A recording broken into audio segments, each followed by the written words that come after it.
좋겠습니다. 다윗은 미갈과 결혼을 하고 그렇게 사울 왕가에서 장수로 지내지 않았습니까? 그런데 이제 사울이 다윗을 죽이려고 하는 것이 극도에 이르니까 더 이상 감당할 수가 없어 다윗이 도망자의 길에 들어섰습니다.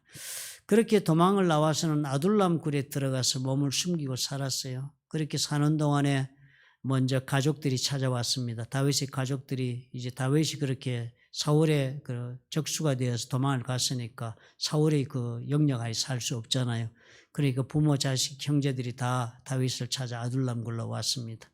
그렇게 해서 아둘람 굴에 사는데요. 그 다음에 사울이 다스리는 동안에 그 가운데서 좀 인생을 살다가 실패한 자들, 그래서 그 사회에 발을 못 붙일 자들, 그런 사람들이 다 또 도망을 나왔습니다. 그래서 사울의 그 권세 아래서는 용서받지 못할 죄를 지었든지 아니면 재정적으로 죄를 지어서 파산을 했든지 또 억울한 일을 당해서 해결받지 못하는 약자든지 이런 사람들이 아둘람 굴로 찾아옵니다. 성경을 보니까 약 한 200명 정도가 찾아왔다 그랬습니다. 그렇게 해서 아둘람 굴에 사는데 이 사람들이 굴에 사는데 이 사람 생업이 있습니까? 아무것도 없지 않습니까? 그냥 도망자들이 200명이 모인 거예요. 그리고 루저들이 다 모였습니다. 누구 하나 그 가운데 삶을 해결해 줄 만한 그런 능력 있는 자들이 온 것이 한 사람도 없습니다. 그저 자신의 몸뚱아리 하나 어떻게 가누지를 못해가지고 도망가다 보니까 다윗이 저기 가 있다 하는 얘기를 아니까 다윗에게 와서 사실상 몸을 의탁한 것이에요. 그러니까 이 그룹들이 대단히 위험한 그룹들입니다. 그죠? 먹고 사는 문제라는 것이 얼마나 이게 중대한 문제입니까? 광야를 돌아다닌다고 먹는 것이 그냥 매일매일 떨어지겠습니까? 이거 먹는 것 하루 3끼 먹는 거 아마 옛날이니까 한 2끼 먹었겠죠. 고대인들은 그렇게 3끼를 다 챙겨 먹지 못하니까. 그렇게 먹고 살지만 숫자가 벌써 몇백 명 이렇게 되면 게임이 달라지는 것입니다. 사실 이 숫자라는 게 얼마나 무서워요. 떡 하나씩 먹어도 200개가 있어야 됩니다. 그죠? 그러니까 2-3사람 이렇게 먹고 사는 것과 200명, 300명 이렇게 되면 너무 산다는 것 자체가 대단히 어려운 삶을 살게 됩니다. 그러니까 그렇게 살고 있는 사람들인데 그것뿐만 아니라 점점 더 찾아오는 사람이 늘어나는 거예요. 그 가운데. 그래가지고 점점 사람이 늘어가니까 그 집단의 그룹이 이 사건이 있었던 데 보니까 적은 것 보니까 약 600명 정도로 그룹이 숫자가 불어났습니다. 그렇게 600명 정도로 불어났으니까 그 600명을 그룹을 이끌고 인도하는 사람은 다윗이었습니다.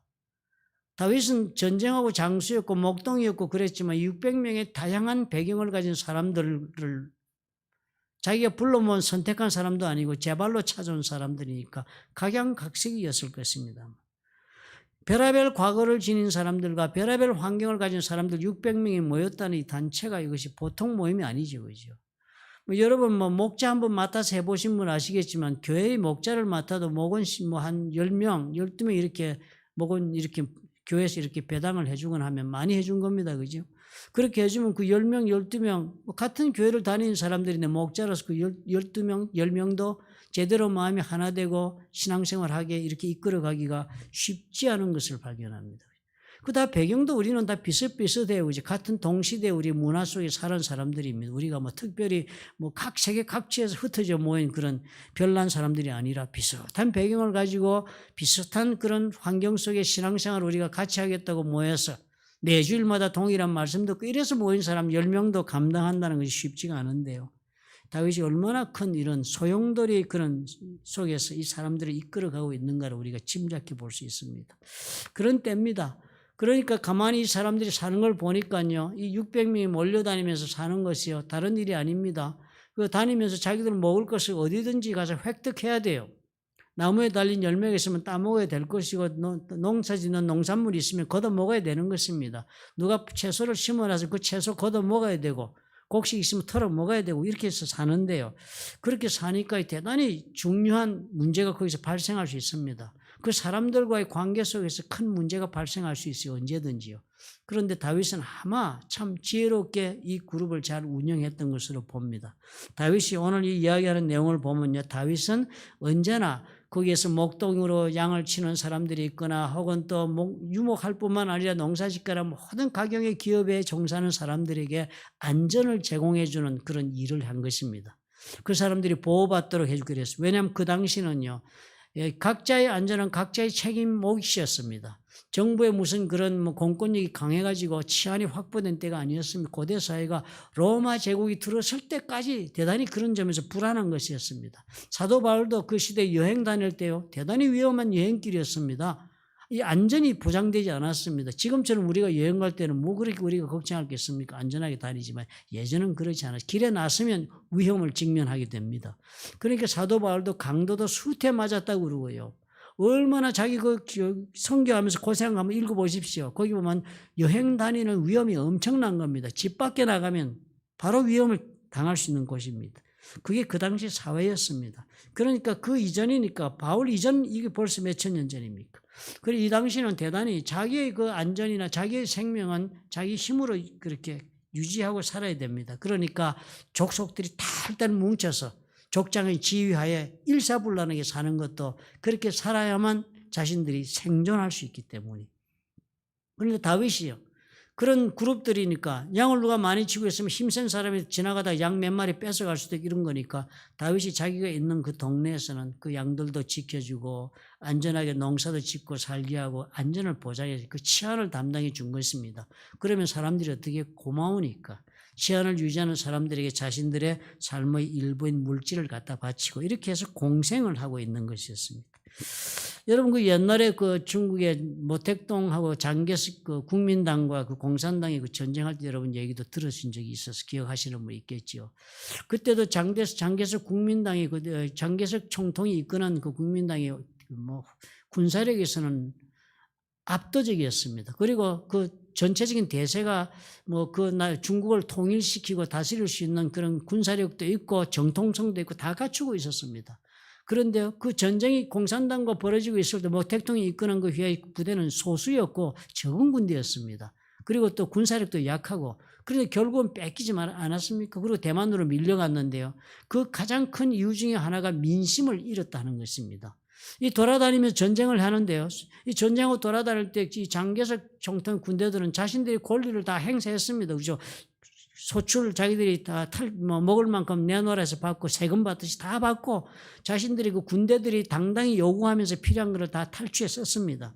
그런데요, 공산당원들이 모택동 휘하의 군대들은 뭐 이리저리 피해 다니고 보잘것없는 사람들이었지만 그 사람들은 먹고 살아야 하니까 남의 밭에 고구마도 빼고 무도 빼고 야채도 빼고 곡식도 털어가고 합니다. 그런데 꼭 그랬다는 거 아닙니까? 그 사람들은 가져간 만큼 거기에다가 돈을 집어넣어 놨다는 거예요. 그 소유주들이 보상받도록 했다는 것입니다. 그래서 그 모택동 휘하의 군인들에게 민심이 다 돌아간 거예요. 결국 누가 우리를 잘 살게 해줄 수 있는가라고 민심이 돌아간 거예요. 다윗이 지금 그런 때인데 그런 때를 살았을 때 다윗이 아마 이 모든 것을 배려하고 그렇게 떳떳하게 살았던 것으로 보여집니다. 물론 그렇게 했어야겠죠. 하나님의 사람이고 그러니까 그런 관계를 유지하고 살 수 있도록 했을 것입니다. 600명의 가족을 입고 그렇게 사니까요. 그렇게 해서 이제 오늘 만난 부부가 나발과 아빌가의 사건을 지금 만나게 되는데 이 나발이 엄청난 부자인 거예요. 그죠? 우리가 오늘 보니까 뭐 양이 뭐 몇천 마리고 염소가 몇천 마리고 그 당시 부자였다고 성경이 그렇게 기록하는데 그런 부자인데 오늘 보니까 그 사람에게 이제 나발에게 다윗이 그 소년들을 보내가지고 지금이 좋은 철이 왔다. 양털을 털고 하는 그 양털을 깎는 철이는 그때는 추수하는 철이고 1년 내에 양을 잘 길러가지고 털을 깎으면 그때 그것이 다 돈이 되는 철이 아닙니까? 그런 일을 하고 있으니까 이제 그때는 다 좋은 날이니까 그 먹고 풍성한 날이니까 서로 좀 나누어주고 하는 그런 날이니까 사람을 보낸 것입니다. 사람을 보내가지고 이 좋은 날이 되었으니까 우리가 정말 너희들의 먹고 하는 것을 좀 우리에게도 나눠 달라는 얘기를 아주 예의 바르게 그렇게 했는데 거절을 당한 것이지 않습니까? 그래 거절을 당해서 지금 다윗이 그 모욕감을 보복하기 위해서 군대를 지금 데리고 가겠다 하는 이야기를 우리가 읽었습니다.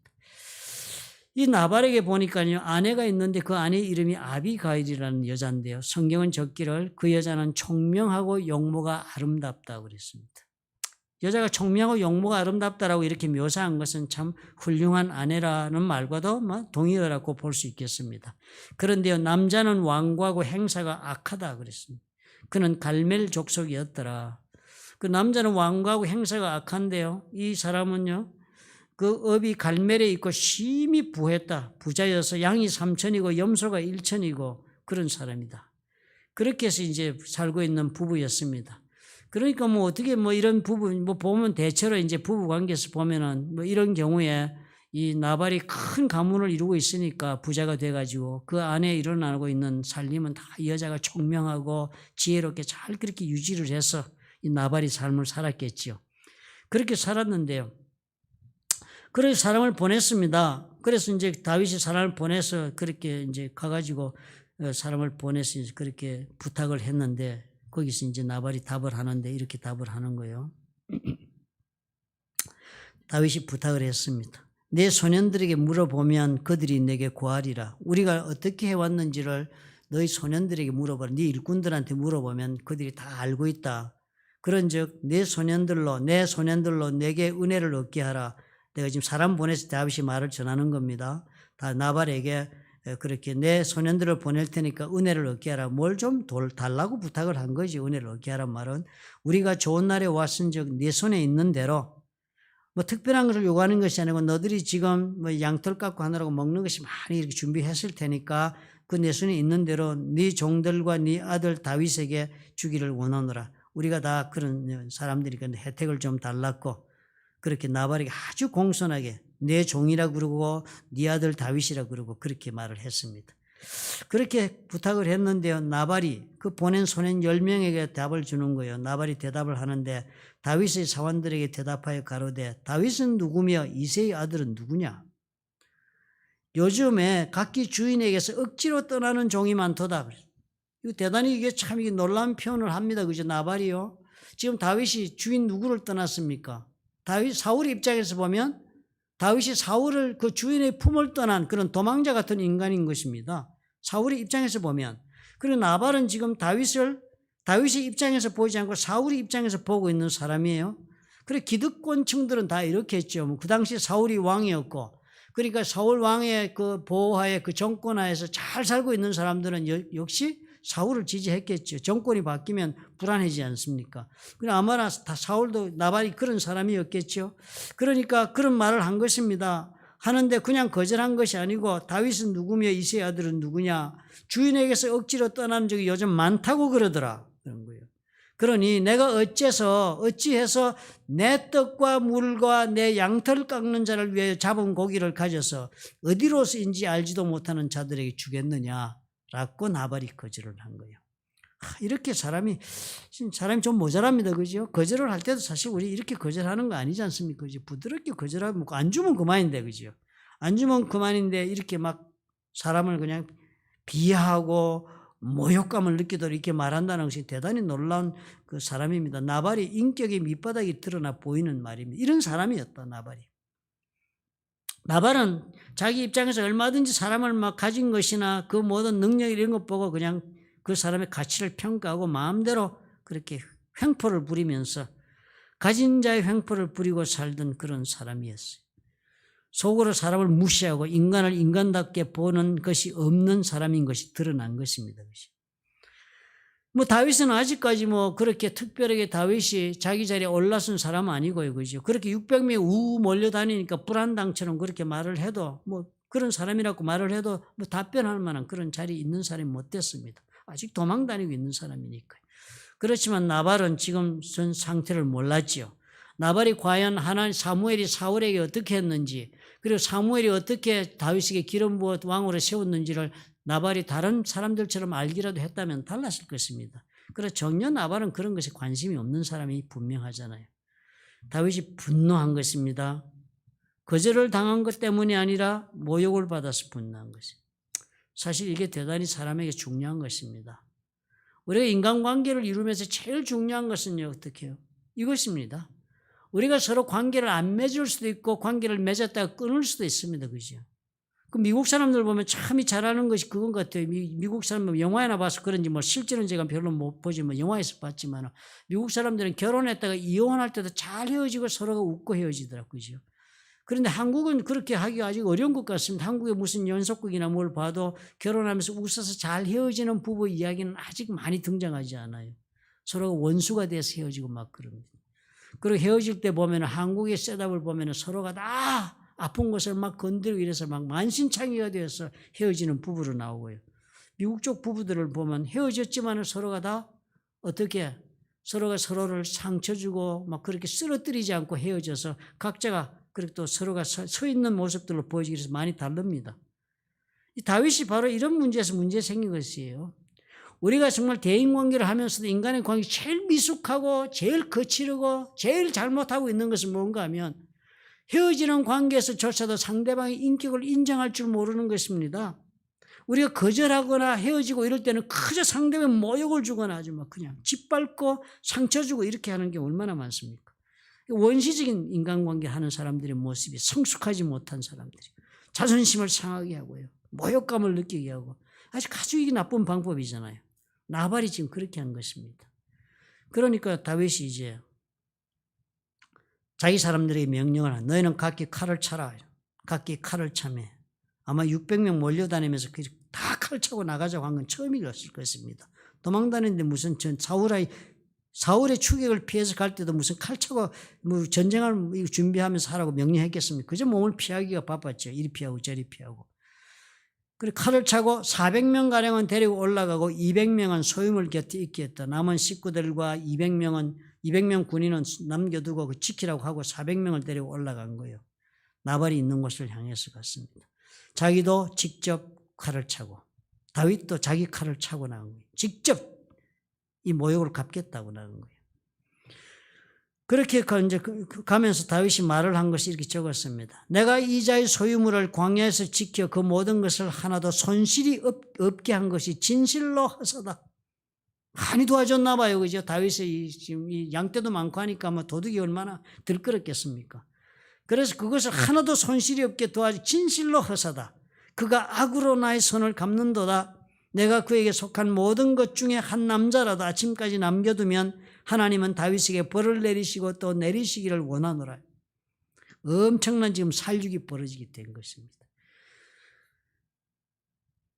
나발의 이 망발에 관한 소식을 전해드린 그 아내 아비가일이 소식을 듣고서는 급히 일어납니다. 급히 떡 200덩이, 포도주 2가죽 부대와 잡아 준비한 양 5과 볶은 곡식 5새와 건포도 100송이, 무화과 뭉치 200마, 양식을 풍부하게 나귀들에게 씻습니다. 그리고서는 소년들에게 내 앞서가라. 나는 너희 뒤에 가. 빨리 가라는 거다. 지금 빨리 앞서가라고 해서 보냈으면 먼저 보내고 내가 뒤 곧 따라가겠다. 그러고 남편한테는 말도 안 하고 갔습니다. 뭐 나발에게는 얘기해봤자 소용없는 사람이었던 모양입니다. 뭐 나발에게 어쩌고 저쩌고 대책을 같이 세워서 어쩌자 가서 같이 뭐 어떻게 다윗을 만나지 이런 얘기조차도 안 하고 본 것을 보니까 아비가일이 살림을 다 이렇게 꾸려가면서 오늘까지 나발이 있게 만든 사람임에 틀림이 없어 보이네요. 그죠? 마음이 급했죠. 아비가일이요. 그래서 아비가일은 나귀를 타고 뒤에 가면서요. 다른 경로로 간 것이 성경에 적혀 있습니다. 아비가일이 나귀를 타고 산 호젓한 곳을 따라 내려갔다. 그러니까 지름길을 찾아간 거예요. 대로를 찾으러 막 간 게 걸어가면 시간이 많이 걸리니까 사태가 급하다 싶어서 호젓한 곳 새길을 막 내려간 거예요. 소년들은 막 나귀를 몰고 빨리 가게 하고 다윗과 그의 사람들이 자기에게 마주 오는 것을 만났다고 그랬습니다. 안 그랬으면 놓쳤겠네요. 그죠? 그래가지고 만나가지고 아비가일이 다윗을 보고는 급히 나귀에서 내려서 다윗 앞에 엎드려 그 얼굴을 땅에 대니라. 이 모습은요. 왕을 만났을 때 신하가 하는 모습입니다. 이 모습 땅에 엎드려서 얼굴을 땅에 대는 것은 왕한테 나가는 자세예요. 주인한테 종이 하는 자세입니다. 집에 일하는 종들은 이렇게 늘 하지 않죠. 그러나 성주라든지 뭐 이런 사람들 앞에 나가서 말할 때는 엎드려 이렇게 하는 것입니다. 하나님 앞에 경배하는 자세도 이렇고요. 그런 자세 아주 완전히 엎드린 자세로 다윗의 발 앞에 엎드려서 내 주여 원하건대 이 죄악을 나 곧 내게로 돌리시고 여종에게 주의 귀에 말하게 하시고 이 여종의 말을 들으소서. 그 나발의 손행이 말한 거 그것 가지고 뭐 저기 말씀하지 마시고 이제 이 종의 귀에 저한테 말씀하십시오. 원하옵나니 내 주는 다윗에게 말씀하는 거예요. 내 주는 이 불량한 사람 나발을 개의치 마옵소서. 그 개념치 마옵소서. 그 이름이 그에게 적당하니 그 이름이 나발이라. 그런 미련한 자니이다. 나발이 아마 그런 뜻인가 보지, 그죠? 여종은 내 주께서 보내신 소년들을 보지 못하였는데 제가 그 다윗이 보낸 그 사자들을 소년들을 제가 보지 못해서 이 사태가 났습니다. 라고 엎드린 거예요. 그 나발에게 보낸 건 신경도 쓰지 마십시오. 그건 인간이 본래 그런 인간입니다. 여종이 내 주께 가져온 이 예물을 내 주를 따르는 이 소년들에게 주게 하시고 가져온 이제 막 식량을 다 내놨습니다. 이거 이 소년들에게 주시고 이 주의 여종의 허물을 용서해 주옵소서. 나발이 잘못했는데요. 아비가일은 내 허물이라고 나를 용서해 달라고 이렇게 나갔습니다. 여호와께서 반드시 내 주를 위하여 든든한 집을 세우시리니 다윗 보고 얘기하는 겁니다. 이는 내 주께서 여호와의 싸움을 싸우시며 내 주의 일생에 내 주에게서 악한 일을 찾아올 수 없음이니이다. 다윗에 대해 잘 알고 있네요. 그죠? 다윗이 지금 사울과 어떤 관계에 있는지도 알고 있고요. 다윗과 사울과의 관계에서 일어나는 일이 왜 일어나고 있는지도 영적으로 이해하고 있는 사람이에요. 여호와께서 반드시 다윗 주를 위하여 든든한 집을 세울 것이다. 지금 이렇게 되고 있는 것은 내 주께서 지금 다윗이 이렇게 돌아다니며 이렇게 정말 쫓겨다니고 하는 일들은 딴 게 아니고 여호와의 싸움을 지금 싸우는 것이다. 맞는 말이잖아요. 사울과의 싸움이잖아요. 그러면서 다윗이 흠없이 지금 오늘까지 온 것을 알고 있는 거예요. 아비가일이요. 그래서 다윗이 이 말을 듣고 마음을 돌려먹지 않습니까? 성경 보니까요. 그죠? 그래서 이제 이 양식을 받고 이래서 다윗은 물러가고 처리가 잘 됐습니다. 아비가일이 진정시키고 이렇게 큰 문제를 모면했어요. 그리고 아비가일이 집에 가서 이제 남편한테 열흘 좀 지나서 얘기한 거예요. 이 멍청한 인간들은 금방 하면 흥분하잖아요. 저도 이 멍청할 때 이런 흥분 잘하거든요. 우리 집 사람이 저한테 뭐라고 한마디 그냥 나 좀 도와주려고 한마디 하면요. 그게 내 자존심을 좀 건드렸거나 아니면 내가 안고 있는 그 참 부족해 돼서 고민하고 있는 문제를 딱 건드리면 그냥 막 끌어오르고 이렇게 하는 실수를 잘 저지릅니다. 그 나발 같은 성품이 나한테도 남아있지요. 그러니까 모자란 인간은 항상 그런 꼴을 보이니까 아비가일은 알아요. 지 남편의 꼬라지를 아니까 열흘을 기다린 거예요. 열흘 다 기다리고 사태가 다 지나가고 이제 나발도 양털 많이 깎아서 전띠에 돈도 두둑하게 생기고 기분 좋하니까 술 한잔 먹고 고기 먹고 씩씩거리고 앉아 있었겠지요. 그러니까 이제 기분 좋아하니까 그때 가서 이제 아비가일이 그 얘기를 한 거예요. 두 번 다시 이런 일이 생기서는 안 되겠으니까 나발에게 얘기를 했겠지요. 그 얘기를 그대로 전했더니 나발이 경기가 든 거예요. 너무 놀래가지고. 꿈에도 생각 안 했지만 막상 생각해 보니까 엄청난 짓을 자기가 저지른 것을 그때 알았으니까. 경기가 들어가지고 시름시름 앓다가 죽었습니다. 그렇게 죽고 나니까 이제 다윗이 아비가일에게 청혼을 한 거예요. 자기 부인으로 맞이한 것입니다. 참 놀라운 이제 이런 이야기인데 이때 다윗은 어떻게 해요? 자기 이제 첫 번째 부인인 미갈과 헤어지가 지금 오랫동안 광야에서 지금 이렇게 돌아다니고 있고 600명의 사람들을 짐을 지고 이 사람들을 먹이고 입히고 그리고 훈련하고 이러면서 그 세월을 지금 보내고 있는 거예요. 도망다니면서. 엄청나게 어려운 때를 삽니다. 그런데 이 사건이 있기 직전에 25장 1절에 뭐라고 적었습니까? 사무엘이 죽음에 그랬습니다. 사무엘이 죽자마자 지금 다윗에게 이 사건이 일어난 거예요. 이 어려운 때를 사는데도요, 다윗이 그 어려운 때를 사는 동안에 오늘 이 자리까지 오기 전에는 그래도 사무엘이 살아있었습니다. 라마에서. 사무엘이 살아있으니까요, 어려울 때는 가장 다윗이 사울이 처음에 막 쫓을 때는 어디로 도망갔었습니까? 사무엘한테 도망갔습니다. 그리고 사무엘한테 도망가면 사울도 어떻게 할 수 없는 거예요. 그 폼에 가 있으면은. 그러나 이제 거기 늘 있을 수 없으니까 나오니까 또 600명 불었으니까 사무엘에게 못 갔지만 그 모든 세월 동안에 뒤에서 영적인 후견인이 되고 모든 그 나라의 백성들에게 영적인 지도자의 그 권위를 가지고 다윗을 하여금 백성들에게 지지 가운데 그렇게 보호받도록 한 힘이 어디에서 있었겠습니까? 살아있는 사무엘이 있었습니다. 그렇게 보호받고 있었으니까 다윗은 어떻게 해요? 그 제왕의 훈련의 길을 가면서 범죄하지 않고 이 백성들과의 관계도 올바로 하나님의 뜻 가운데 행하고 하는 일로 자기 자신을 지킬 수가 있었습니다. 왜 어려운 일이 없었겠어요, 그동안에. 그동안에도 아마 숱한 어려움을 많이 마주쳤지만 그동안에 누가 있었어요? 사무엘이 다윗의 뒤에 영적인 스폰서로 서 있었기 때문에 대고 없는 길을 걸어왔는데 이제 사무엘이 죽고 나니까 이 사소한 어려움이라고 할 수 있는 건 나발의 문제는요. 그런데 다윗은 어떻게 했습니까? 칼을 차고 나온 거예요. 만약의 경우에 다윗이 이때 칼을 차고 나가가지고 막 사람들을 쳐 죽이고 했으면 이게 어떻게 되겠습니까? 엄청난 문제가 되는 거 아닙니까? 그죠? 그런 사건을 지금 아비가일이 다 지금 막 무마시켜서 다윗의 하루 하여금 일생일대의 위기를 넘어오게 한 것입니다. 엄청난 일이 지금 된 것입니다. 아비가일의 일이요. 이 아비가일의 삶이 사실 가만히 보면 어땠습니까? 얼마나 힘들었겠습니까? 나발 같은 남자하고 사는 것은 정말 힘들었을 것입니다. 대체로 이 나발이란 것이 막 바보라고 이렇게 부인이 막 이렇게 얘기할 정도로 막 무자비한 그렇게 막 육적인 삶이라 그죠? 먹고 뭐 이런 거 이런 데만 그냥 막 관심이 가 있으니 남자겠죠, 그죠? 그래 그럴 정도인데 막 돈이 또 많으니까 아유 돈 많고 막 육적으로 사는 사람들 우리 짐작 다 할 수 있는 그런 사람 아니겠습니까? 거기서 살았으니까 아비가일이 이런 여자인데도 불구하고 그 밑에서 어떻게 살았겠습니까? 그 온 문제를 일으키고 있는 것들을 다 이 사람의 인품으로 그렇게 품고 그렇게 가면서 그렇게 가정을 지키고 살았고 위기가 처했을 때마다 다 막아가면서 오늘의 삶이 있도록 해온 사람인 아비가일이었습니다.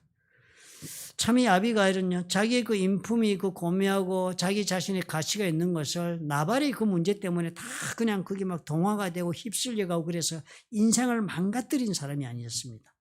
독특한 여인이잖아요, 그죠? 남자가 그런데도 불구하고 이 아비가일은요, 자기의 그 고매한 인품이나 그 모든 자기 자신에서 지키기 어려운 많은 것들을 다 지키고 살아온 사람인 것입니다. 보통의 사람들은 다 운명에 승복하고 적당히 타협하고 살고 말 것입니다. 그죠? 미친 남자인데 그 가운데서 좀 편한 길 찾고 뭐 그렇게 살면 되잖아요. 돈도 많은데 뭐 걱정이 하고 싶은 거 하고 하인들 부리고 살면 되고 그런데 아비가일은 그러지 않고 올바른 삶의 길을 언제나 찾아가고 그렇게 인도해 간 사람으로 보여지지 않습니까? 사실 이 아비가일은 자신이 원하는 자리에 가 살고 있습니까? 전혀 만족스럽지 못한 자리에 가 있었을 거예요. 그렇죠?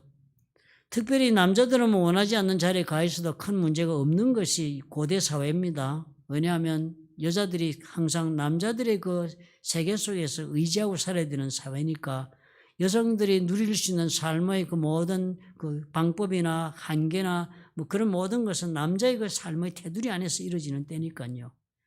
그러니까 이 아비가일은 이런 여자가 살 수 있는 자리가 결코 아니었을 것입니다. 나발의 자리, 그 아내의 자리가 얼마나 이 여자로서는 만족스럽지 못한 자리. 자기가 결코 원한다면 그 자리에는 가고 싶지 않은 자리에 아마 살았을 것입니다. 이상적인 환경에 처한 경우는 우리가 없어요. 다 아비가일처럼 우리는 사는 것이다 이런 것입니다. 우리가 살다 보면요.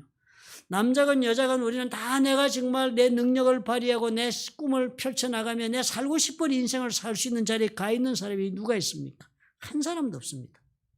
한 사람도 그런 사람 없습니다. 다 가서 보면은 시작은 내가 선택을 했더라도 지나가는 과정 보니까 어떻게 내가 이 자리에 와 있지? 왜 내가 이런 자리에 와 있게 되었느냐라고 생각하는 자리에 와 있습니다. 사업을 하시는 분들도 그런 경우 많아요. 그죠? 사업을 하다 보면 내가 왜 이런 사업을 시작해 지금 이렇게까지 이렇게 왔는가라고 후회하는 분들도 대단히 많습니다. 자기 손으로 시작해놓고도요. 인생이라는 게 그런 경우가 대부분입니다. 이상적인 삶의 자리에 와 있는 사람은 아무도 없어요. 스스로 선택을 했든지 아니면 떠밀려서 왔든지 나는 내가 전혀 만족스럽지 못한 그런 자리에 내가 인생을 지금 살고 있는 그런 환경을 만들어 놓고 그 속에 내가 와 있는 것을 봅니다. 대개의 경우는 어떻게 해요? 그런 경우면 체념하고 살든지 뭐 여러 가지 자신의 그 방법을 살지만 아비가일 같은 경우를 보니까요. 그런 자리에 갔지만은 결코 자기 자신의 가치를 버리지 않았습니다. 아비가일은 그런 남편을 만나서 어쩔 수 없는 그런 자리에 자기 인생을 산 것 같지만 그렇게 살면서도 나발이 어쩌고 저쩌고 거기 맞추어서 살든지 그래서 어떻게 하든지 하냐고 동화되어 살든지도 아니하고 자기 자신의 고유한 가치를 지니고 산 사람인 것이 다윗을 만나서 말하는 것을 보니까 확 드러나는 거예요. 나발의 아내로 살면서도 그 당시 사울의 왕이 되어 다스리는 나라에서 앞으로 하나님은 어떻게 무엇을 원하고 계신지까지도 생각하면서 영적인 세계조차 자기 자신이 유지하면서 살 줄 아는 그런 아비가일이었습니다. 자신의 가치를 깨닫고 사는 사람이었어요. 동화되지 않고 아무리 그 자리가 자기 자신을 정말 자기 생각하는 바대로 살 수 없는 그런 자리가 되었다 할지라도 가치를 버리지 않고 지킬 줄 아는, 자기 자신을 지키며 살 줄 아는 사람이었기 때문에 오늘 다윗에게 이런 일을 할 수 있었고, 그리고 또 나아가서는 다윗과 그 아내의 자리를 다시 시작할 수 있었던 사람이 된 거예요. 이게 다 하나님의 뜻 가운데서 이루어진 거 아니겠습니까? 하나님은요, 사무엘이 살아있는 동안 다윗을 이렇게 보호하면서 이 자리까지 오게 했지만, 이제 사무엘이 죽게 되니까, 사무엘이 죽고 나면 다윗에게는 그 또한 다른 스폰서가 있어야 이 길을 가는 거예요. 다윗이 이 길을 갈 수 있도록 영적으로나 삶을 사는 동안에 사무엘이 하였던 역할을 누군가가 해줘야 다윗이 나머지 하나님이 계획하신 길을 갈 수가 있기 때문에 하나님께서 이런 아비가일을 뽑아서 그 자리에 앉혀준 것입니다. 그래서 이 다음 아비가일을 아내로 만나서 다윗은 어떻게 살았겠습니까? 지금 양이 몇 마리라고요? 같이 따라온 것이요. 패키지 딜로 왔습니다. 아비가일이. 나발 죽고 나니까요. 나발이 가지고 있던 모든 것 가지고 아비가일이 온 거지요. 몸만 달라고 온 여자가 아니었습니다. 그래서 이런 것 보고 부자 여자한테 장가가겠다 생각하면 그건 또 성경을 잘못 읽은 사람 되지, 그죠? 하나님의 계획을 진행하기 위해 600명의 군대를 이제 이끌고 가는데 이제는 규모가 점점 더 커질 것이니까 자체적으로 다 공급받고 하는 그 자원을 준비하지 않고는 길을 못 나가니 하나님 그 길을 준비해 주신 것입니다. 아비가일은 사람을 사용하셨어요. 하나님의 계획이 이제 다윗에게 사무엘이 있었듯이 아비가일이 있게 된 것입니다. 아비가일은 대단히 독특한 성품이었습니다. 그래서 지금 하나님 앞에 이렇게 이 자리에 이 중년 때 쓰임받았던 것이에요. 이 아비가일 보면서 우리는 현대적으로 한번 생각해 봅시다. 우리도 우리 삶을 살아가면서 참 아비가일 같은 역할을 내가 감당할 수 있거나 그런 사람을 내가 만날 수 있다면 얼마나 좋겠습니까? 그지? 그 과연 어떤 성품이었기 때문에 이렇게 현대적으로 볼 때 아비가일이 쓰임을 받고 이런 하나님의 손에서 하나님이 계획하는 일에 하나님이 택하셨는가 하는 것을 보할 수 있겠습니다. 우리가 잘 알다시피 하나님은 예수 그리스도의 그 고백 속에서 지금 일을 이어가고 계시지요. 하나님께서는 예수 그리스도 말씀하신 대로 신앙 고백이 있는 성도들의 그 신앙 고백 위에 예수 그리스도의 교회를 세우시고 그 교회를 통하여 성령이 역사하셔서 복음이 세상 끝까지 전파되게 하는 일을 지금 진행하고 있는 은혜의 시대를 우리가 살고 있습니다. 그 하나님 계획이 지금 진행되고 있는 가운데서 하나님께서는 다윗의 역사를 진행하셨듯이 언제나 하나님의 계획을 진행하는 데에는 하나님이 원하시는 사람을 불러 쓰실 것이니까 우리가 이 아비가일을 보고 그런 좌표를 찾을 수가 있는 거예요. 첫째, 아비가일을 가만히 여러분 보시니까 요즘의 사람의 입장에서 본다면 어떤 성품이 이 사람은 어떤 사람이라고 이해가 됩니까? 아비가일은요, 자신의 입장을 설명할 줄 아는 사람이고, 그리고 또 상대방의 입장을 이해함을 하는 것을 통해 가지고 소통을 이룰 줄 아는 사람이요. 아비가일이요, 이해시키고 소통하는 능력을 가진 여자였습니다. 나의 입장을 상대방에게 이해시키는 기술이 있네. 이 사람 보니까요. 아비가일 그죠. 와서 그저 무조건 싹싹 빌지 않았습니다. 나발 욕하면서 막 나발 같은 인간이 그런 인간이 있겠냐 막 이러면서 막 살려달라고 이렇게 매달리지 않고 아주 논리정연하게 이야기를 한 거예요. 첫 번째 이 아비가일이 뭐라고 얘기합니까? 내 주여 청컨대 이 죄악을 곧 내게로 돌리시옵소서 그랬습니다. 다윗의 입장에서 볼 때 이게 대단한 어프로치입니다. 그죠? 다윗은 지금 나발을 죽이러 지금 가고 있는데요. 나발 때문에 분노해가지고 모욕을 받아 가는데 아비가일에서 딱 엎드리면서 그 내 자식, 내 탓입니다. 책임을 스스로 떠맡는 거예요, 이 사람이요. 그래가지고 다윗으로 하여금 그 시선을 어떻게 해요? 이 아비가일이 돌릴 수 있는 일이 이래서 벌어지는 것입니다. 나발에게 계속 욕했으면 나발에게 시선을 가지고 가가지고 나발을 공격했겠죠, 다윗이. 알았어. 당신은 죄 없지만 나발은 처리하고 봅시다. 이렇게 됐겠죠, 그죠? 우리가 사건을 여러분 많이 살면서 겪어보시면 그렇습니다. 언제나요. 아주 분노하고 있는 사람 만나가지고 그걸 풀고 해결하려고 갔을 때는요. 그 분노하고 있는 대상이 직접 그 사람은 못 가지고 이제 가서 해결이 안 되니까 내가 그것을 가서 풀려고 갔을 때는 가서 내가 이렇게 비니까 되더라고요. 내가 빌려서 그 사람이 어쩌고 한 것이 그 사람이 어쩌고 했다고 내가 설명하지 말고 그 사람의 잘못이 내가 그래서 생긴 문제라고 얘기하니까 그 다음부터 대화가 시작되더라고요. 이 대단히 중요한 접근법인 거예요. 분노하고 있는 대상으로 그냥 그 사람의 시선을 놔두지 않고 전혀 그 사람이 관계없다고 생각하는 사람이 나에게 시선을 돌리게 하는 이 놀라운 이해심. 사태의 책임이 나에게 있다고 말하는 이것이 그 겸손해서 그렇다고 우리 말할 수 있겠지만은 이 모든 문제에 대하여서 자기가 그런 자세를 가지고 상대에 가면서 가는 그 자세 때문에 소통의 채널이 열리는 거예요. 닫았던 사람의 마음의 문이 열리는 거예요. 내 잘못이다. 그러면서 이 사람이 이렇게 얘기합니다. 원함나니 내주는 이 불량한 사람 나발을 개의치 마옵소서. 그 이름이 그에게 적당하니 그 이름이 나발이라. 그는 미련한 자입니다. 여종은 내주에 보내신 소년들을 보지 못했습니다. 사실은 이 나발이 잘못한 거예요. 내가 보냈을 때 그 소년들을 내가 다 보고 처리했어야 되는데 내가 못한 일입니다. 라고 자기가 책임을 떠안았습니다. 그리고 나서는 상대방 다윗에게 얘기를 하는 거예요.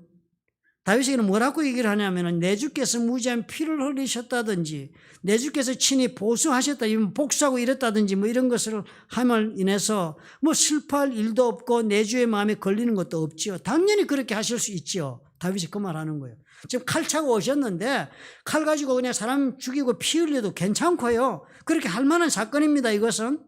그렇게 복수하셔도 될 만한 일이 돼가지고 그것 때문에 뭐 가슴 아플 일 나중에 뭐 있겠습니까만은 다만 한 가지가 문제가 되지 않겠습니까? 여호와께서 내 주를 후대하신 때에 하나님께서 다윗을 후대 잘 해주셔가지고 그렇게 하나님께서 뜻을 이루실 때에 원컨대 내 주의 여종을 생각하소서. 그때 가서 이 종을 좀 생각해 주옵소서. 이렇게 이야기를 합니다. 얘기하는 것이 뭐예요? 다윗은 당연히 할 수 있는 그런 살육을 해도 되고 그렇게 칼을 흘려도 되겠지만 그렇게 해서 원수를 갚고 무지한 자의 피를 흘려서 다윗에게 무슨 직접적으로 득이 될 것이 무엇이 있겠느냐를 깨닫게 해주는 거예요. 지금 다윗은 그보다 더 중요한 일이 인생에 있다. 그것이 뭐예요? 하나님께서 지금 다윗에게 같이 하고 이루고자 하고 있는 큰일이 있는데 그 큰일을 두고서 이 사소한 문제를 아무리 옳다고 하더라도 이런 일을 한다는 것은 다윗에게 무슨 득이 있겠습니까? 그렇게 하면서 설명을 한 거예요. 다윗은 이 아비가일은요, 놀랍게도 여자가 자기 변명하고 지금 문제 풀려고 와가지고는 다윗이 시선을 자기로 돌리면서 전체적인 큰 그림을 다윗으로 하여금 보게 합니다. 다윗으로 하여금 자신의 인생을 생각하게 하는 만드는 놀라운 그런 접근을 하는 거예요. 이 문제에 그냥 막 사로잡혀 주관적인 문제에 빠져가지고 막 흥분하고 막 이런 사람에게 고개를 들어 자기 인생을 큰 그림을 그려보도록 부탁을 한 것입니다. 놀라운 접근법 아닙니까? 다윗에게 무슨 마음에 드는 말을 하거나 이런 것 한 것이 아니었습니다. 다윗이 지금 살아가는 인생에 있어서 다윗은 어떤 사람으로 어떻게 살게 되어 있는데 라는 것을 리마인드 시키는 거예요. 하나님 앞에서 정말 내가 어떤 자리에 있어서 어떤 모습으로 살아야 하는가를 간접적으로 완곡하게 깨닫게 한 사람이 아비가일이었습니다. 사무엘이 있었으면 아마 이런 일 절대로 다윗이 저지르지 않았을 것입니다. 사무엘이 뒤에 있으니까요. 얼마든지 사무엘이 이런 문제에 관해서 다윗 조언했을 것입니다. 결코 이렇게 해서라도 칼을 들어서는 안 된다고 아마 얘기했지 않았겠습니까? 그런데 사무엘이 없는 자리에서 이 실수를 저지르고 있는 다윗에게 아비가일이 다시 그 생각을 하게 해준 것입니다. 하나님의 기름 부어 왕이 될 자인데 하는 큰 그림을 보여준 거예요. 아비가일은 설득하려고 하지 않았습니다. 그죠? 옳고 그런 걸 설명하면서 설득하려고 하지 않았습니다. 아비가일이 지금 다윗과 완벽한 소통을 이룹니다. 왜냐하면 다윗이 아비가일 얘기 듣고 다 그 마음을 정리했으니까요. 설득하려고 했으면 아마 다윗이 이렇게 됐겠습니까? 이해 타산을 따지고 이랬으면 물건도 가져갖고 떡도 가지고 다 했으니까 앞으로 원하면 얼마든지 줄 테니까 아마 그만 사람 좀 살려주세요라고 했더라면 잘 해결됐겠습니까? 엄청난 무슨 상처가 있은 다음에 끝이 났을지도 모릅니다. 설득하려고 하지 않았어요. 설득하려면 언제나 우리는 뭘 해야 됩니까? 상대방이 이렇게 행하는 것이 옳지 않은 것을 언젠가는 언급을 해야 돼요. 당신이 이렇게 사람 죽이면 안 된다는 것을 언급하고 그것이 잘못되었다고 지적해야 설득을 할 수 있는 거죠. 그래서 상대방이 그네 잘못됐구나. 당신 말이 맞네 하고 수긍하고 그리고 자기가 인정해야 되는 그래야만 설득이 이루어지는 거예요. 설득은 언제나 한쪽이 패배해야만 이루어지는 대화법입니다. 그죠? 아비가일 그거 안 한 거예요. 설득은 그냥 상대방이 그냥 깨닫게 했습니다. 상황을 이해하고. 그리고 상대방이 아비가일의 입장을 이해하고 그리고 또 그래서 서로가 서로를 이해하는 자리까지 가도록 한 대화였습니다. 낮은 자리에 엎드린 것이요. 그리고 또 다윗이 그 얘기를 들으면 자신이 어찌하는지를 깨닫게 한 얘기였습니다. 주의 여종의 허물을 사해 주옵소서. 여호와께서 반드시 내 주를 위해 든든한 집을 세우시리니 이는 내 주께서 여호와의 싸움을 싸우시며. 엄청난 이야기를 아비가일 이 다윗에게. 지금 싸움을 지금 다윗이 이렇게 하시는 거, 이 싸움은 하나님의 싸움이니까 하나님이 해주실 것이 아니냐. 내 주의 일생에 내 주에게서 악한 일을 찾을 수 없음이니이다. 당신이 평생을 살아가면서 한 번도 악한 일을 한 적이 없다. 이게 무슨 말이에요? 괜히 나발 같은 악인을 처벌하려다가 악한 일을 하지 말라고 지금 당부하는 거예요. 이런 인간적인 싸움 하지 않는 게 좋지 않겠느냐라는 걸 이야기하는 거예요. 하나님의 싸움을 하고 있는 사람이 어째 이 싸움을 하십니까? 엄청나요. 나발이 틀린 말을 안 했잖아요. 다윗에게. 주인의 집을 떠난 다윗이잖아요. 그런 모욕을 받은 다윗에게 아비가일은 그렇게 하지 않은 거예요. 다윗을 존중하고 그 자존심을 회복시키고, 그리고 다윗은 하나님의 싸움을 하는 자로서 어떻게 하는 것이 좋을까를 격려했습니다. 우리는 많은 경우에 내 마음에 들지 않으면 그저 부인하죠, 그죠? 그리고 아비가일처럼 이렇게 우리가 정말 상대방을 인정해주고, 그리고 상대방의 인생에서 자기가 어떤 길로 가야 이 사람이 제 길로 가는지를 리마인드 해주고 격려해주고 그렇게 하는 일을 하겠습니까? 대단히 어렵습니다. 그죠? 대단히 어렵습니다. 목사님 저도요, 성도들에게 무엇인가 어떤 때는 얘기를 꼭 해야 될 일이 있다라고 많은 사람들이 얘기하는 문제를 저도 보니까 해야 되겠다는 문제가 있죠. 그런데 말을 할 줄을 몰라서 못하겠더라고요. 이 아비가일처럼 이렇게 상대방의 수용하여 기쁜 마음으로 수용하게 할 수 있는 방법을 내가 못 찾으니까 못하겠더라고요. 해서 언제나 좋지 않은 결과가 나오니까요. 오히려 더 마음의 상처를 깊이 줄 수 있는 문제가 되기 쉽고, 그리고 어쩌면 또 그것 때문에 하나님을 믿고 살아가는 삶에 좌절하고 낙심할 수 있겠다는 위험성도 커지고요. 이래가지고 안 되는 거예요. 살려내지를 못하는. 오늘 보니까요, 나도 하나 배우는 것입니다. 그렇구나. 상대방으로 하여금 자신의 인생의 그림을 다시 보게 하라. 내 인생이 지금 어디를 향해서 가야 되는지 고개를 들어서 이 문제에 빠져있는 주관적인 지금 감정에서 빠져서 객관적인 자신의 인생을 한번 볼 수 있도록 도와주면 해결이 되겠구나. 그러면 문제가 해결된다. 상대방에게 우리가 설득하고 잘못을 지적한다고 해서 내 원하는 걸 얻지도 못합니다. 우리가 그렇게 받아보신 적도 없으실 거야, 그죠? 1866년도 오래됐죠. 그 머세데스 벤츠가 처음에 이름이 만든 사람이 칼 벤츠라는 사람입니다. 머세데스는 여자 이름이고요. 칼 벤츠라는 사람이 처음에 독일 그 뮌헨입니다. 지금의 거기에서 최초로 자기 자동차를 만들었어요. 벤츠라는 차를 만들었습니다. 그런데 그 자동차를 만들었을 때 시민들이 굉장히 그 차에 대해서 막 화를 내고 싫어했습니다. 왜냐하면 그때 만든 차의 자동차 엔진 소리가 너무 컸답니다. 그래 그 차가 한번 이렇게 들어와 지나가면 얼마나 막 그 엔진 소리가 요란했는지 아이들도 막 놀래서 울고 막 짐승들도 막 놀래서 도망을 가고 막 이런 일이 벌어질 정도로 시끄러웠습니다.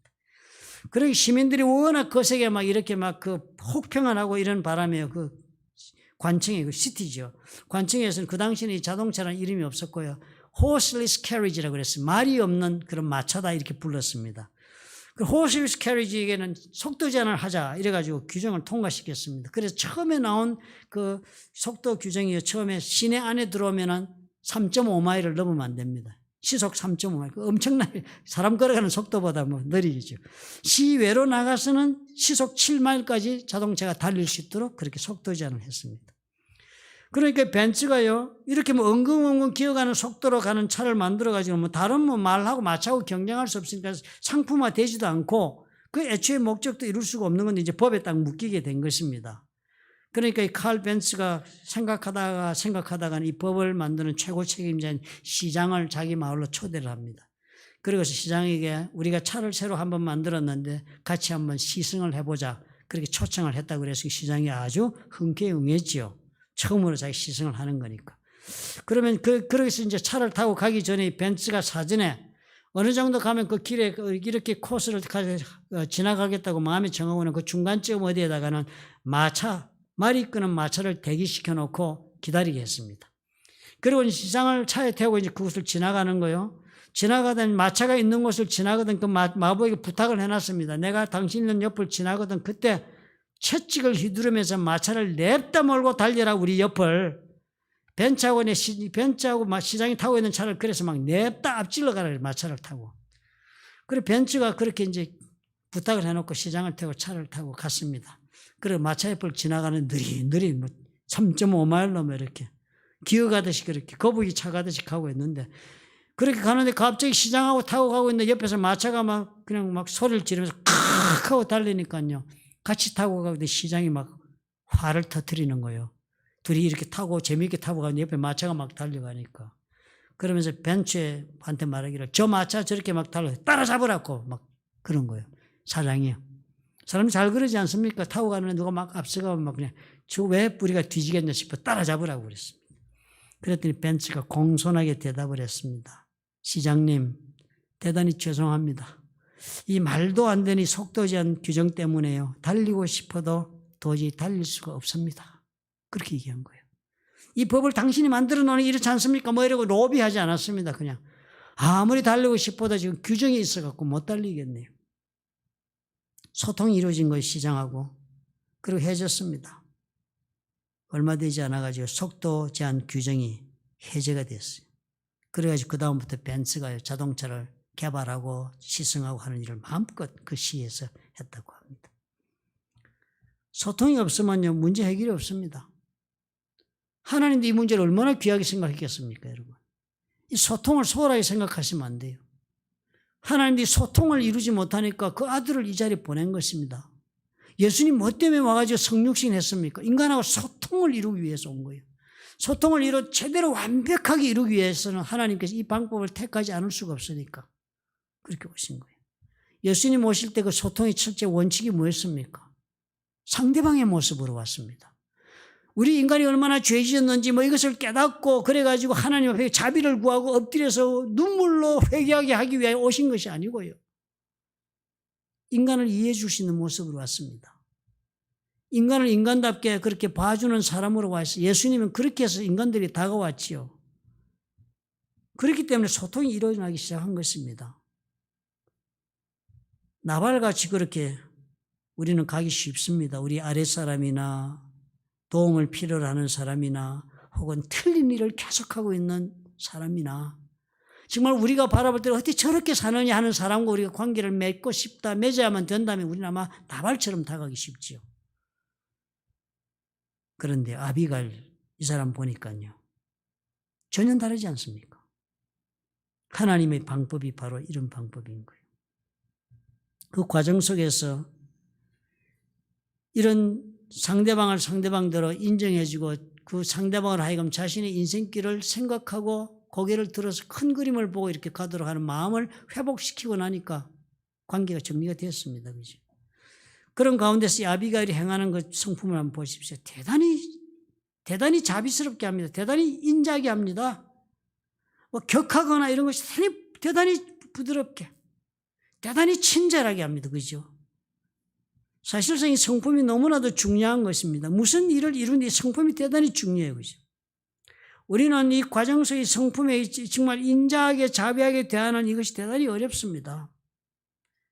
이게 대단히 정말 성숙하지 않고서는 갖추지 못하는 성품의 덕목 중에 하나가 부드럽고 친절한 것이에요. 언제나 부드럽고 친절이 어렵습니다. 언제나 부드럽고 친절하면 정말 인생을 살면서 관계 문제는 안 생길 것입니다. 그렇죠? 내가 부드럽고 친절하게 하지 못한 것 때문에 나에게 관계되는 모든 관계 속에서 문제가 시작되고 다툼이 시작되는 경우가 대단히 많습니다. 아비가일은 이런 사람이었습니다. 이 사람은요, 나발에 그런 문제가 있고 그런데 이 문제를 처리하는 굉장히 자기 자신이 그냥 자비한 그 한 여인의 모습을 그대로 가지고 와서 그것을 통해서 자신이 하고 싶은 것을 표현하고자 하고 그리고 또 이루고자 했던 사람이에요. 우리는 그렇게 하지 않습니다. 약육강식의 원리가 우리 감정 속에 그냥 나타나죠. 그죠? 내가 있는 자가 되고 내가 가진 자가 되면요, 내 입에서 나오는 말이 행동이 거칠습니다. 어느 정도 우리가 한두 번은 우리가 참을지 몰라도 내가 당연히 가지고 있는 권리나 내 감정이 훼손당하고 있다고 생각하면 우리는 친절하게 대하지 못합니다. 우리는 그대로 고분고분하게 대해주지 않습니다. 예를 들어서 우리가 그렇지 않은 식당에 갔을 때 여러분요, 웨이터나 웨이트리스들이 우리가 식사로 갔는데 우리한테 친절하게 서비스 안 하면 대개의 경우 어떻게 우린 대합니까? 화를 내지요. 야단을 치고 불러서. 우리 그렇게 하지 않습니까? 그죠? 한국 식당에 우리가 가서 한국집에 밥 먹을 때는 서비스 잘 안 하면 우리가 뭐라고 얘기하면 친절하게, 아마 이제 젊은 분들은 좀 친절하게 이해하는 경우 많습니다. 그러나 대개의 경우 우리 세대들은 보면은 아주 강압적으로 불쾌함을 표시합니다. 그죠? 어떻게 이렇게 하실 수 있냐고 따지면서 그렇게 합니다. 그런데요, 그래서 얻는 것이 뭐가 있는지는 모르겠습니다만 힘으로 내 원하는 것을 내가 누리고 살겠다는 그런 삶의 원칙을 가지고 영혼들을 대하니까 그렇지요. 미국에서는 그렇게 하면 안 된다고 생각합니다. 그죠? 사람들이 그렇게 안 가르치는 것 같아요. 부자들이나 가진 자들은요, 언제나 나보다 연약한 자에게 친절하도록 그렇게 가르칩니다. 웨이터나 웨이트리스에게 그래서 화를 내는 것은 미국 식당에서 대단히 몰상식한 짓입니다. 아무리 잘못해도. 미국인들의 에티켓에서는요, 그 노동하고 하는 힘든 일을 하고 있는 사람들에게 격려하고 감사하는 것이 정상이지요. 그 잘못했다고 야단치는 것은 절대로 그것이 인격적으로 용납되지 않는 사회입니다. 여기는. 이 기독교 국가가 돼서 그것이 아마 덕목으로 그렇게 쌓여서 그런 거 얼마나 좋은 점인지 몰라요. 하나님을 믿는 우리는요, 영혼을 볼 때 이것을 깊이 우리가 생각해야 합니다. 우리는 우리는 평가하는 것이 습관적으로 우리 몸속에 배어 있습니다. 살아가면서요. 옳고 그런 것에 따라서 평가하고, 도덕적인 우열에 대해 평가하고요, 물질을 가지고 있는 것에 따라 평가하고, 뭐 여러 가지 다 평가합니다. 그죠? 그렇게 평가해서 나하고 코드가 맞는 사람과는 서로 자세하게 사랑하고 친절하고 막 마음을 나누고 다 합니다. 그러나 거기에 맞지 않으면 어떡해요? 남 보듯이. 교회 다니면서 다 남이잖아요. 그래서 서로 코드가 안 맞아서. 상대방의 가치를 나는 인정하지 않는 것이니까 같이 동행하지 않는 것입니다. 우리가 한 가지 분명히 알아야 하지요. 소통은요, 상대방을 하나님의 형상을 따라 창조된 자로서 인정할 때 완벽한 자리까지 갈 수 있습니다. 모든 가진 것이나 혹은 능력이나 이런 것을 인간을 평가하는 것에 우리가 벗어날 줄 아는 사람이 되어야 예수 믿는 사람은요, 하나님이 창조하신 피조물로 볼 줄 아는 우리 그 눈을 잃지 말아야 합니다. 그래서 귀한 것이에요. 그것이 나에게 무슨 덕이 되고 나에게 무슨 필요한 사람이고 나에게 정말 호흡이 맞아 서로가 감정을 나누고 사랑의 관계가 있고 뭐 이렇게 형성될 수 있어서 상대가 존귀하고 귀한 것이 아니라 그 상대가 하나님의 형상을 따라 창조되었던 것 때문에 내가 귀하게 보는 그런 사람이 되어야 합니다. 그러니까 어떻게 해요? 친절하게, 자비롭게, 부드럽게 그렇게 대할 수밖에 없는 것입니다. 사람들에게 우리가 정말 그런 친절함을 베푸는 자세가 되어있지 않으면 소통은 결코 일어나지 않습니다. 그리고 소통이 일어날 수 없는 사람과의 사이에서도 내가 정말 베푸는 그 친절은요, 소통을 일어나게 만드는 놀라운 촉매제가 되는 것입니다. 제가 옛날에 이렇게 리더 다이제스트 이런 데 읽어보면요, 이런 인간의 이야기들이 많이 나옵니다. 요즘은 그렇게 많이 나오지 않는 것 같아요. 잡지가 변해가고 있어요. 거기 보니까 이런 이야기가 옛날에 있었던 것을 제가 기억하고 적어놓은 것이 있었어요. 여러분께 들려드리고 싶어요. 메리라고 하는 30대 후반의 여성 한 분이요, 두 아들을 차에 태우고 비가 오는 밤 10시 30분 정도 이렇게 가고 있었는데 프리웨이에서 내리면 바로 언더패스가 많지 않습니까? 거기서 이렇게 들어가니 비가 오니까 언더패스 밑으로 가려고 하는데 보니까 그 바로 언더패스 밑에 어떤 낡은 자동차 한 대가 서 있는데 보니까 팬들을 열어놓고 있는 거예요. 그리고 누가 이렇게 고치고 있는 거 보니까 이 차가 고장이 나서 있구나. 그래서 그런 줄 알고 이렇게 지나가려고 하는데 보니까 그 커브 사이드에 한 여자가 어린아이를 안고 비가 부슬부슬 내리는데 앉아 있는 거예요.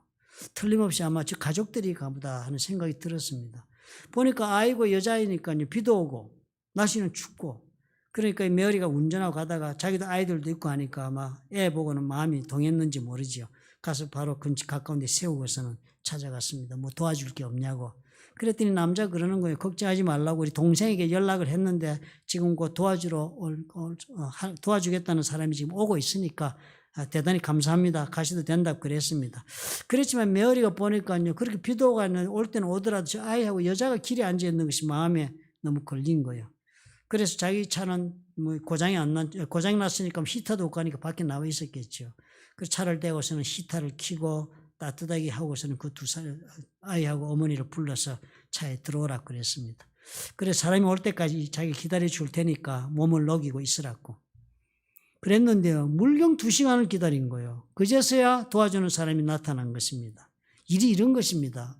온다 하시니까 온다 하니까 거기로 간 사람은요. 그 사람 2시간 동안 기다리고 이런 거 모르고 막 괜찮다고 가겠지. 우리 도와줄 때 보면 늘 그렇습니다. 언제나 사람들은 그렇게 말해요. 괜찮다고 그러면 괜찮다 했잖아. 이러고 우리는 가지요. 그런데 메어리는 안 그런 거예요. 괜찮다 기다린다 하지만은 보니까 저기 도움이 필요한 사람이 있다는 게 자기 친절을 베푼 거예요. 올 때까지 그럼 내가 좀 도와주고 있어 보자 그러고 2시간 동안을 그렇게 도와줬습니다. 그러고 나서 사람이 와서 이제 온 거예요. 한 일주일이 지났는데요. 누군가가 메어리 집 문을 두드리는 것입니다. 그리고 문을 열고 보니까 바로 그 여자가 찾아온 것입니다. 손에 들고 왔는데 꽃을 들고 왔는데 꽃이 그냥 꽃이 아니고 종이로 만든 꽃들을 잔뜩 들고 온 거예요. 그리고서 말을 하기를 메어리에게 주기 위해서 특별히 자기들이 만들었다고 그러면서 감사의 마음을 전하러 왔다고 해서 준 거예요. 대단히 고마운 마음을 이렇게 표현한 거예요. 그냥 꽃 한 송이 사오면 되는데 집에서 만들었어. 자신들의 마음을 표현하려고. 얼마나 고마웠으면 그랬겠습니까? 그렇게 15년의 세월이 지나갔습니다. 15년의 세월이 지난 어느 날 또 메어리 집 문 앞에 누가 와서 또 도어를 두드리는 거예요. 문을 열어보니 바로 그 여자였습니다. 그러면서 말을 하는 이 부분을 지나가던 중인데 생각이 나서 아직도 여기서 살고 계실까 하는 생각이 나서 찾아왔습니다. 15년 동안 생각하고 산 거예요. 그 고마움을. 늘 내 마음속에 말씀드리고 싶었던 일이 있습니다. 우리는 푸에르토리코에서 이민 온 사람들입니다. 잘 알고 계시겠지만 푸에르토리코에서 이민 온 사람들은요. 만날 때마다 미국 사람들이 얼마나 냉정한지 그 얘기들을 많이 합니다. 그런데요. 우리는 그럴 때마다 꼭 당신의 이야기를 해줍니다. 당신이 어떤 사람이었는가를 꼭 우리 푸에르토 사람들이 미국 사람들 냉정하다 할 때마다 꼭 우리는 이야기해 줍니다. 당신께서 이것을 꼭 알아주셨으면 합니다. 그렇게 이야기를 했다는 거예요. 얼마나 놀랍습니까? 그죠? 여러분, 우리가 한마디로 이렇게 하는 행동 하나하나가 이렇게 정말 사람들과의 관계에서요, 대단히 중요한 것입니다. 얼마나 세밀하게 상대방에게 친절을 끝까지 베풀어주는 그 마음이 이렇게 중요한 거, 그것이요, 엄청나게 놀라운 새로운 인간관계를 형성해 주는 것입니다. 아비가일은요. 나발에게 다 책임 떠먹고 나발이면 죽든지 말든지 하고 올 잘 됐네요. 그런 다음에 빨리 죽어버리면 나는 자유할 수 있으니까 나 같으면 나발한테 그냥 다 책임 떠버리고 말 수 있는 그런 절호의 기회가 왔네요. 그죠? 그리고 다윗한테 보따리 싹 갈 수도 있겠고 얼마나 좋은 찬스가 왔습니까? 그렇게 안 한 거예요. 화평의 말을 한 것입니다. 다윗하고 나발이 화평하도록 그리고 이렇게 하고 하는 것이 친절을 베풀고 화평하게 하고 이렇게 해서 문제를 푸는 거예요. 소통은 이렇게 해서 오는 것이 다툼 속에서 오지 않는 것입니다. 친절하게 자비한 마음으로 베풀고 상대의 필요를 채워주고 기다리고 이런 데서 일어나는 것입니다. 아비가일은 이렇게 해가지고 다윗을 만난 후에 평생을 평화롭게 사는 것으로 보여집니다. 첫 번째 부인 미갈과는 불행하게 그렇게 결론이 났지만은 이 아비가일 덕분에 아마 다윗은 광야의 생활을 잘 지낸 것으로 보이지잖아요. 많은 후처들을 얻었습니다. 다윗이. 그래서 왕자들을 많이 낳았지만 그 왕자들이 나중에 문제 많이 만들었습니다. 그러나 아비가일의 아들 길랍이라는 왕자는요, 다른 왕자들과는 다르게 문제를 전혀 만들지 않는 그런 화평의 왕자로 살았습니다. 이 소통이 있어야 인간관계도 화평스러워지고요. 그래야만 내 인생도 그렇게 평화스러워지고 하나님의 뜻 가운데 열매를 맺을 수 있습니다. 이것이 어디에서 다 일어났습니까?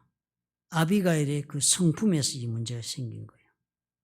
이런 말이 있습니다. 당신의 생각을 지키십시오. 생각을 지켜야 한대요. 생각이 출발점이기 때문입니다. 생각이 말로 변합니다. 당신의 말을 지키십시오. 말이 행동으로 변합니다. 당신의 행동을 지키십시오. 행동이 습관으로 발전합니다. 자꾸 동일한 행동하면 습관이 되는 거예요. 생각한 게 말이 되고 말한 대로 행동하게 되고 행동은 반복되니까 습관이 되는 거예요. 당신의 습관을 지키십시오. 그 습관이요. 그 습관이 생기는 것이 쌓여가지고 그 습관이 성품으로 변합니다. 당신의 성품을 지키십시오. 성품이 당신의 운명으로 변합니다. 맞죠, 그죠? 아비가일이 바로 그런 사람 아닙니까? 우리는요, 예수 믿는 사람들이 다 결점이 이겁니다. 예수 믿고 구원받고 죄 용서 받아가지고 그 다음에 다 끝난 것으로 우리는 생각하고 살아요. 그래서 그 다음에는 다 관계없는 것 같아요. 보라, 이전 것은 지나갔으니 새 것이 되어졌다. 그러니까 이전에 내가 살아온 과거나 성품이나 이런 거 다 관계없는 것 같아요. 다 관계없는 거예요.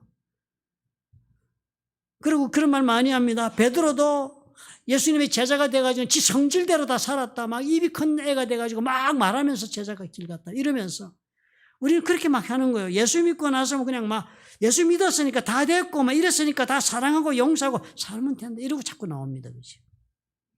그러니까 하나님이 일을 진행을 못 하시는 거예요. 일을 진행을 못 하시는 거예요. 소통이 다 망가지고 이러니까 일이 진행이 안 되는 거예요. 우리가 이 아비가를 보면서 우리가 참 좋은 걸 하나 발견하지 않습니까? 하나님이 나로 하여금 아비가일 같은 사람이 되라고 보냈는지 누가 알아요? 그죠? 나로 하여금 내가 정말 하나님이 성공시키고자 하는 계획에 귀하게 쓰임받게 하고자 나를 보내셨는지 누가 알아요? 하나님 나를 통해서 정말 하나님이 생각하고 있는 놀라운 계획을 위해 사람을 세우고 그 사람을 도와서 하나님의 계획을 이루게 하려고 나를 또 어떤 자리로 부르실지 누가 알아요?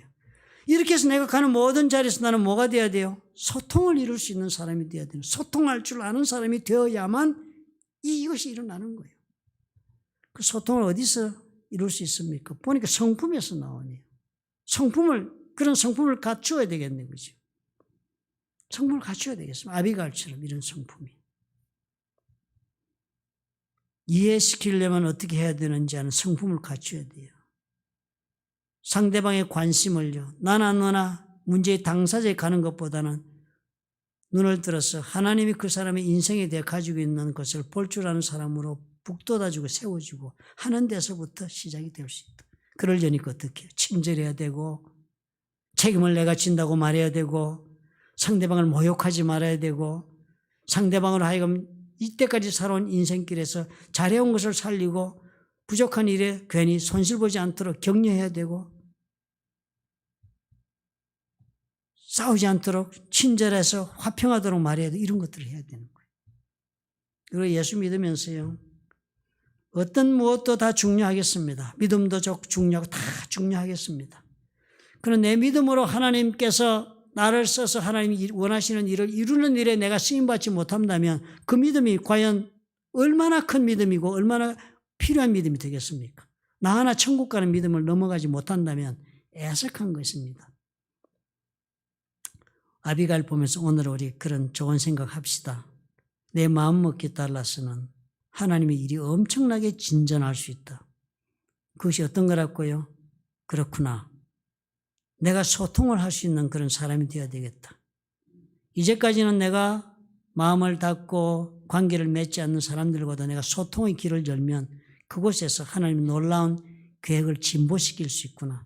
이런 생각을 우리가 해볼 수 있는 그런 귀한 날이 되었으면 좋겠습니다. 사랑이 많으신 아버지 감사합니다. 우리 모두에게 은혜를 주시옵소서. 아버지 앞에 우리가 믿음으로 서기를 원함나니 주여 도우셔서 하나님과 함께 걸어가는 복된 걸음이 되도록 축복해 주옵소서. 예수님 이름으로 기도합니다. 아멘. 365장 우리